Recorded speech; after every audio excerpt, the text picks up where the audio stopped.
কখনো কখনো ভুল মানুষটা আসে সঠিক সময়ে, আর সঠিক মানুষটা আসে ভুল সময়ে, যখন আর কোনোভাবেই তাকে বরণ করা যায় না,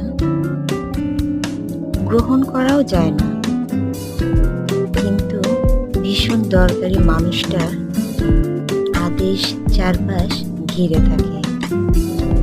বড় আফসোস লাগে, মনে হয় বেশ আর কটা দিন আগে কেন হলো না দেখা। হ্যালো এভরিওয়ান, আসসালামু আলাইকুম। আমার ভিডিওগুলো তোমাদের কেমন লাগছে বন্ধুরা, প্লিজ কমেন্ট করে জানিও। আমার ছোট্ট ছোট্ট ভিডিওতে যদি তোমাদের কোনো ভুল ত্রুটি মনে হয়, প্লিজ কমেন্টের মাধ্যমে আমাকে জানিয়ে দিও।